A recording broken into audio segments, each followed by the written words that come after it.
सुप्रभात मेरे प्यारे बच्चों। आज हम व्याकरण मंथन के पाठ 3 का अध्ययन करेंगे। तो चलिए हम पाठ शुरू करते हैं। तो बच्चों पाठ 3 है आपका शब्द विचार। ठीक है, शब्द क्या होता है इसके बारे में जानिए। जिस वर्ण समूह का एक निश्चित अर्थ होता है वह शब्द कहलाता है। जैसे घर, नाक, कोयल, सुंदर आदि।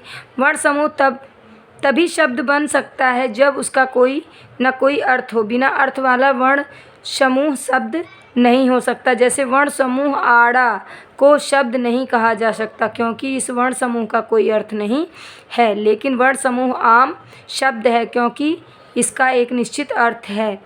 शब्दों से ही वाक्य की रचना होती है बच्चों। अर्थात वह निश्चित एक वर्ण समूह जिसका कोई अर्थ निकलता है उसी को हम शब्द कहते हैं, और जिसका कोई अर्थ नहीं निकलता उसको हम शब्द नहीं कहते हैं। आगे देखिए उदाहरण।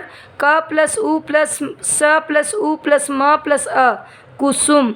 ठीक है, यहाँ पे कुसुम का कोई अर्थ निकल रहा है। और यहाँ पे कितने वर्ड हुए? 1 2 3 4 5 6। यहाँ पे आपके 6 वर्डों का संयोग है, यानी 6 वर्डों का यहाँ पर मेल है। ठीक है बच्चों, इसी प्रकार आपके ये सारे आगे भी दिए गए हैं। आगे देखिए शब्द की विशेषताएं। शब्द की विशेषता क्या है?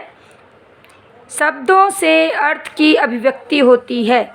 यानी अगर शब्द ही नहीं होंगे तो बच्चों अर्थ कहाँ से आएगा? यानी कि शब्दों से ही अर्थ भी पैदा होता है, अभिव्यक्ति उसकी शब्दों से ही होती है। दूसरा, शब्द वर्णों के समूह से बनते हैं। ये तो हमने पहले ही सीख लिया बच्चों कि शब्द जो है वो वर्णों के समूह से बनते हैं। तीसरा पॉइंट है आपका, शब्द वाक्य में प्रयुक्त होकर हमारे विचारों को अभिव्यक्त करते हैं। बच्चों अलग अलग शब्दों से ही वाक्य बनता है और वाक्य प्रयुक्त करके ही हम अपने विचारों को दूसरों तक पहुंचा पाते हैं। ठीक है बच्चों, आगे देखिए।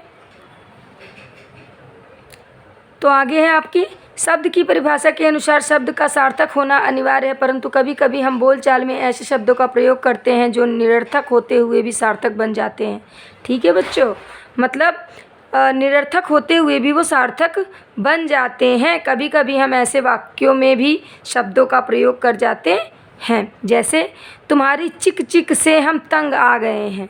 ठीक है, यहाँ पे जो चिक चिक है, यहाँ पे चिक चिक का वैसे वास्तविक कोई अर्थ नहीं है बच्चों, लेकिन फिर भी यहाँ पर इसका अर्थ निकल रहा है। यह रेडियो कब से टें टें कर रहा है, इसे बंद करो। अक्सर हम ऐसा बोल जाते हैं, बट यहाँ पे टें टें का बच्चों कोई अर्थ नहीं होता, फिर भी इसे वाक्य में प्रयोग करने पर इसका अर्थ निकल रहा है। शब्द और पद में अंतर। वर्णों का सार्थक समूह शब्द कहलाता है। जब किसी शब्द को वाक्य में प्रयोग किया जाता है तो वह स्वतंत्र नहीं रहता, वह वाक्य के नियमों में बंध जाता है और पद बन जाता है। बच्चे यानी जो शब्द होते हैं अलग अलग, उसे एक वाक्य में जब हम पिरो देते हैं बच्चों, तो वहाँ वो अपने वाक्य के जो व्याकरण होते हैं उसमें वो बंध जाता है, और जब व्याकरण में वो बंध जाता है बच्चों तो वो शब्द ही पद कहलाता है। ठीक है, लिंग वचन कारक तथा काल के अनुसार उसमें परिवर्तन आ जाता है। यानी हम बालक ले लें, बालक को हम बालको, हमने व्याकरण के अनुरूप जहाँ पे हमें ज़रूरत पड़ी हमने बालक को क्या बना लिया बच्चों? बालको बना लिया। तो हमने बालको जब बनाया तो वो किस में बंध गया? व्याकरण में बंध गया। इस प्रकार वो उसका रूप क्या हो गया? थोड़ा सा बदल गया, लेकिन वो बालक शब्द का ही रूप है, इसलिए उसको बालक से वो क्या बन गया? बालको। वहाँ पर वो क्या कहलाएगा? पद। ठीक है बच्चे, आगे देखिए। शब्दों का वर्गीकरण। स्रोत, उत्पत्ति के आधार पर, रचना के आधार पर, अर्थ के आधार पर, प्रयोग के आधार पर, विकार के आधार पर। यहाँ पे 5 वर्गीकरण है बच्चों आपके शब्दों के। ठीक है बच्चे, तो पहला देखते हैं उत्पत्ति के आधार पर। संस्कृत भाषा को हिंदी भाषा की जननी माना जाता है। स्वाभाविक है कि हिंदी भाषा में कुछ शब्द संस्कृत से आए हैं, तो कुछ शब्दों के ही परिवर्तित रूप हैं। कुछ शब्द भारतीय तथा विदेशी भाषाओं से आकर हिंदी भाषा का अंग बन गए हैं। बच्चे मतलब आपको पता है कि संस्कृत जो है वो सभी भाषाओं की जननी है। कुछ तो शब्द हमारे संस्कृत से आए हैं और कुछ विदेशी आए हैं और कुछ परिवर्तित होकर यहाँ पर आए हैं जो हिंदी का अंग बन गए हैं, हिंदी भाषा का अंग बन गए हैं। हिंदी भाषा में प्रयोग किए जाने वाले समस्त शब्दों को उनकी उत्पत्ति के आधार पर 5 वर्गों में बांटा गया है। तत्सम शब्द को जानिए। तत्सम शब्द संस्कृत के 2 शब्द तत् तथा शम के मेल से बना है, जिसका अर्थ है उसके संस्कृत समान, उसके संस्कृत समान। जिन संस्कृत शब्दों को ज्यों का त्यों हिंदी में प्रयोग किया जाता है, मतलब जो संस्कृत के शब्द हैं बच्चों, जो जैसे के तैसे हमारे हिंदी में प्रयोग में आए हैं, उन्हें हम तत्सम शब्द कहते हैं। जैसे जिह्वा, भिक्षा, गृह, सर्प, दुग्ध आदि। ठीक है। तद्भव क्या होता है? तद्भव शब्द जो शब्द संस्कृत से हिंदी में आए हैं पर भाषा के विकास के साथ उनका रूप बदल गया है, उन्हें तद्भव शब्द कहते हैं। जैसे जिह्वा का क्या बन गया बच्चों? जीभ। भिक्षा का भीख, गृह का घर, सर्प का सांप, दुग्ध का दूध। ठीक है बच्चे। कुछ तत्सम तथा तद्भव शब्द इस प्रकार हैं। सिर, शिर यहाँ पे जो है वो तत्सम शब्द है, इसका तद्भव क्या है? सिर। ठीक है। ये संस्कृत शब्द है और ये आपका हिंदी है। ठीक। तो ये तत्सम और तद्भव आपको बच्चों अपनी कॉपी में करना होगा। आगे देखिए, ग है देसी शब्द। जो शब्द बोलचाल से विकसित हुए हैं तथा क्षेत्रीय स्थानीय प्रभाव से हिंदी में आए हैं, उन्हें देशी शब्द कहते हैं। देशी शब्दों को देशज भी कहा जाता है। ठीक है बच्चों। देशी शब्दों को देशज शब्द भी कहा जाता है। जैसे थैला, पेट, झोपड़ी, पगड़ी, खिड़की, झुग्गी, छोरा, तमाचा, तख्ती, धोती, मट्ठा, रोटी, कटोरा, डिबिया आदि। बच्चों देसी शब्द वो हैं जो हम अपने घरों में प्रयोग करते हैं, परंतु वो घरों में प्रयोग होते होते वो बच्चों हिंदी भाषा में भी आ गए हैं। ठीक है बच्चे। तो आगे है विदेशी शब्द। भारत में समय समय पर पुर्तगाली, फ्रेंच, अंग्रेज, मुग़ल, चीनी लोग आए। मतलब आपको पता है बच्चों, मतलब भारत जब आज़ाद हुआ उससे पहले इस हमारे भारत पे बहुत सारे लोगों ने शासन किया। उसमें पुर्तगाली, फ्रेंच, अंग्रेज, मुग़ल, चीनी और अंग्रेज लोग भी आए। इनके संपर्क में आने से हमने अनेक अहिंदी मतलब जो हिंदी नहीं थे शब्दों को अपनाया। ठीक है बच्चे। अब ये शब्द हमारी भाषा का अंग बन गए हैं। ऐसे शब्दों को विदेशी शब्द कहते हैं। हिंदी में प्रयोग किए जाने वाले कुछ विदेशी शब्द अंग्रेजी, metro, train, car, gas, clerk. इस प्रकार बच्चों ये बहुत सारे आपके अंग्रेजी शब्द हैं जो हम अक्सर प्रयोग करते हैं। आगे देखिए, अरबी, अखबार, अदालत, इनाम, कसम, कानून, खत। इस प्रकार ये अरबी शब्द हैं जो हमारे हिंदी में आए हैं। फारसी, कद्दू, खरीद, कमर, खराब, खून, गुब्बारा, गुलाब, चीज़, चेहरा इत्यादि। मतलब बहुत सारे ये भी फारसी शब्द हैं। पुर्तगाली, कप्तान, इस्पात, गमला, गोदाम, चाबी, तौलिया, नीलाम। इस प्रकार ये भी बहुत सारे पुर्तगाली शब्द हैं। तुर्की, उर्दू, बावर्ची, सौगात, कैंची, गलीचा, कुली, बंदूक आदि। ये सब आपके तुर्की शब्द हैं बच्चे। फ्रांसीसी, कूपन, काजू, अंग्रेज, कारतूस आदि। ये सब फ्रांसीसी शब्द हैं। चीनी के शब्द क्या है? चीनी मतलब चीन के शब्द। ठीक है बच्चों। वो खाने वाली चीनी नहीं समझिएगा। चीन के शब्द क्या हैं? पटाखा, चाय, लीची आदि। जापानी, रिक्शा आदि। ठीक है। जापानी शब्द है रिक्शा। ओके। आगे देखिए, शंकर शब्द। शंकर शब्द क्या होते हैं? शंकर मतलब होता है मिला हुआ शब्द। ठीक है। हिंदी में कुछ ऐसे शब्द भी मिलते हैं जो अलग अलग भाषाओं के दो शब्दों को जोड़कर बनाए गए हैं। इन्हें शंकर शब्द कहते हैं। जैसे ऑपरेशन, कक्ष। ऑपरेशन यहाँ पे बच्चों अंग्रेजी शब्द है और कक्ष यहाँ पे हिंदी शब्द है। घड़ी, साज, घड़ी यहाँ पे हिंदी शब्द है और साज यहाँ पे अरबी शब्द है। तो अक्सर हम ऐसा बोलते हैं, ऑपरेशन कक्ष। ठीक है। Operation theatre. तो इस प्रकार से बच्चों ये दो शब्दों को दो तरह के यहाँ पे जो है वो आपके अलग अलग चीज़ों को मिला के एक बार मतलब मिला के से बनाया गया है। जैसे कि ऑपरेशन के लिए अंग्रेजी शब्द है और कक्ष के लिए हिंदी शब्द है। ठीक है। तो इन शब्दों को क्या कहते हैं? शंकर शब्द। ठीक। रचना के आधार पर शब्द के निम्नलिखित 3 भेद माने गए हैं।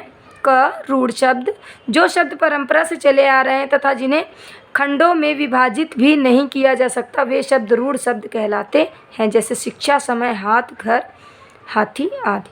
बच्चे रूढ़ शब्द वो होते हैं जो अलग करने पर उनका कोई अर्थ नहीं होता। ठीक है। जैसे शिक्षा, सी अलग कर दे, छा अलग कर दे, उसका कोई अर्थ नहीं निकलेगा। ओके। और इसे खंडित भी नहीं किया जा सकता। ठीक है बच्चे। आगे क्या है? यौगिक मतलब होता है मिला हुआ। जो शब्द 2 या अधिक शब्दों के मेल से बनते हैं तथा जिन्हें सार्थक खंडों में विभाजित किया जा सकता है वे यौगिक शब्द कहलाते हैं। जैसे हरिद्वार, हरि प्लस द्वार, हरि का भी यहाँ पे आपका मतलब निकल रहा है बच्चे और द्वार का भी यहाँ पे मतलब निकल रहा है। इस प्रकार आगे देखिए देशभक्ति, देश प्लस भक्ति, ये दोनों शब्दों को अलग अलग किया जाए तो भी दोनों का अर्थ निकल रहा है और इन दोनों को मिला के जो शब्द बन रहा है वो कौन सा शब्द बच्चे? यौगिक शब्द। आगे देखिए योग रूढ़, तो बच्चों आगे देखिए योग रूढ़ शब्द, जिस यौगिक शब्द से किसी विशेष अर्थ का बोध होता है उसे योग रूढ़ शब्द कहते हैं। यानी बच्चों ये यौगिक शब्द ही है लेकिन इसका एक विशेष अर्थ निकलता है, ठीक है बच्चे, तो उसे हम योग रूढ़ कहते हैं। अर्थात जब यौगिक शब्द सामान्य अर्थ न देकर विशेष अर्थ में रूढ़ हो जाएं तब उन्हें योग रूढ़ शब्द कहते हैं, ठीक है बच्चे।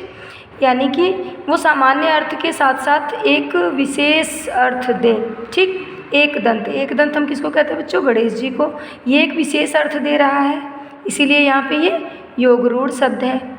दूसरा है पीताम्बर, पीले वस्त्र वाला, अर्थात विष्णु जी के लिए हम पीताम्बर बोलते हैं। पंकज, कीचड़ में उत्पन्न होने वाला, अर्थात कमल। दशानन, 10 सिर वाला, अर्थात रावण, ठीक है। आगे देखिए अर्थ के आधार पर, अर्थ के आधार पर शब्द के निम्नलिखित 2 भेद हैं। एक सार्थक शब्द, सार्थक शब्द वो शब्द होते हैं बच्चे जिसका कोई निश्चित अर्थ होता है, ठीक है। जिन शब्दों का कोई निश्चित अर्थ होता है उन्हें सार्थक शब्द कहते हैं, जैसे विद्यालय, घर, पुस्तक, फल, सागर, पृथ्वी आदि। निरर्थक शब्द, जिन शब्दों का कोई अर्थ नहीं होता उन्हें निरर्थक शब्द कहते हैं। व्याकरण में केवल सार्थक शब्दों का ही अध्ययन किया जाता है परंतु कभी कभी निरर्थक शब्द भी वाक्य में प्रयुक्त होकर अर्थ व्यक्त करते हैं, ठीक है। निरर्थक शब्दों का मूलतः कोई अर्थ नहीं होता। जैसे आप चाय वाय लेंगे, चाय का तो अर्थ है बच्चे लेकिन वाय का अर्थ नहीं है, ठीक है। यहाँ पे वाय जो है वो निरर्थक शब्द है। इसी प्रकार यहाँ पे दिए गए हैं, चलो कुछ गाना वाना हो जाए तो यहाँ पे वाना का भी अर्थ नहीं है। मुझे रोटी वोटी दे दो, इसमें वोटी का अर्थ नहीं है। सार्थक शब्दों के 5 भेद होते हैं। एक पर्यायवाची शब्द, पर्यायवाची शब्द वही होते हैं बच्चों जो आप शुरू से ही पढ़ते चले आ रहे हैं, जैसे कि कुसुम, कुसुम, सुमन, फूल, पुष्प, ये फूल का है, फूल का पर्यायवाची शब्द है बच्चों। एक ही शब्द के अलग अलग जो शब्द होते हैं यानी अलग अलग शब्दों का एक ही अर्थ जहाँ पे निकलता है बच्चों वो पर्यायवाची शब्द होते हैं। एकार्थी शब्द फूल, मित्र, पत्नी, ठीक है, इनका एक ही अर्थ निकलेगा, फूल का अर्थ फूल ही होगा, ठीक है। समश्रुति भिन्नार्थक शब्द, समश्रुति मतलब सुनने में एक तरह से होते हैं लेकिन उनके अर्थ अलग अलग होते हैं। परिणाम, परिमाण, अक्सर हम परिणाम और परिमाण में हम अलग अलग बोलते हैं लेकिन दोनों बोलते एक जैसा है लेकिन हम इनका अर्थ अलग अलग निकालते हैं। और का मतलब, और का मतलब यहाँ पे अलग अलग है लेकिन बोलने में लगभग वो एक जैसे ही होते हैं। क्रम, कर्म, ठीक है। अब आगे है विलोम शब्द, कटु, मधुर, जीवन, मरण, सत्य, असत्य। बच्चों विलोम शब्द तो विपरीतार्थक शब्द होते हैं, आपको पता है। कटु का मधुर होगा, जीवन का मरण होगा, सत्य का सत्य होगा। आगे देखिए प्रयोग के आधार पर, प्रयोग के आधार पर शब्दों के निम्नलिखित 2 भेद होते हैं। क, विकारी शब्द, वाक्य में प्रयोग करने पर जिन शब्दों का रूप लिंग, वचन, कारक अथवा काल के कारण परिवर्तित हो जाता है उन्हें विकारी शब्द कहते हैं। संज्ञा, सर्वनाम, विशेषण तथा क्रिया विकारी शब्द होते हैं। बच्चे देखिए संज्ञा में ले लीजिए, मान लीजिए ये हैं आपके लड़का, अब आपने लड़का ले लिया, अब लड़के को लड़का को आप लड़के भी लिख सकते हो बच्चों, तो ये यहाँ पे बदल गया, इसलिए ये क्या है बच्चे? ये हैं विकारी शब्द, ठीक। आगे देखिए, आगे है संज्ञा में लड़के, लड़की, लड़कों, ठीक है। सर्वनाम में देखिए मैं, मुझे, मेरा। विशेषण में काला, काली, काले। हम काला को अलग अलग वाक्यों में अलग अलग तरह से प्रयोग कर सकते हैं, इसलिए ये क्या है बच्चों? विकारी शब्द है, ठीक है। क्रिया में चलता, चलता को चलते, चलती, चला, इस तरीके से हम वाक्यों में अलग अलग प्रयोग करते हैं, अर्थात इनके रूप बदल जाते हैं, ठीक है बच्चे। आगे देखिए अविकारी शब्द, वाक्य में प्रयोग करने पर जिन शब्दों का रूप कभी नहीं बदलता अर्थात जो सदा एक समान रहते हैं उन्हें अविकारी शब्द कहते हैं। अविकारी शब्दों को अव्यय भी कहा जाता है। यानी आपको अगर पूछा जाए कि अव्यय क्या होता है बच्चों, तो अव्यय क्या होता है? अविकारी शब्द होता है, ठीक है, जिनका रूप नहीं बदलता। ठीक, क्रिया विशेषण संबंध बोधक, समुच्चय बोधक तथा विस्मयादि बोधक अविकारी शब्द हैं। जैसे क्रिया विशेषण में धीरे धीरे, बच्चों आप धीरे धीरे को और कुछ नहीं लिखेंगे, सिर्फ धीरे धीरे को हम धीरे धीरे ही लिख सकते हैं। आज, यहाँ, वहाँ, तथा, ये सब चीज़ें क्या हैं बच्चों? ये क्रिया विशेषण है। संबंध बोधक के अंदर, के पास, ठीक है। समुच्चय बोधक लेकिन, और, क्योंकि आदि। विस्मयादि बोधक अरे, ओह आदि। ठीक है बच्चे, इस प्रकार आपका ये पाठ समाप्त होता है। मैं आशा करती हूँ आपको ये पाठ समझ में आया होगा। आगे आपको दिया गया है स्वयं को परखें। ठीक है बच्चों, यहाँ पे स्वयं को परखें जो है उसे आप अपने आप से कोशिश कीजिए और भरिए। उसके पश्चात आपको आपका PDF सेंड कर दिया जाएगा, उसमें से आप उसे मैच कीजिए कि आपने कहाँ तक सही किया और क्या आपका गलत है। ठीक है बच्चों, तब तक के लिए धन्यवाद।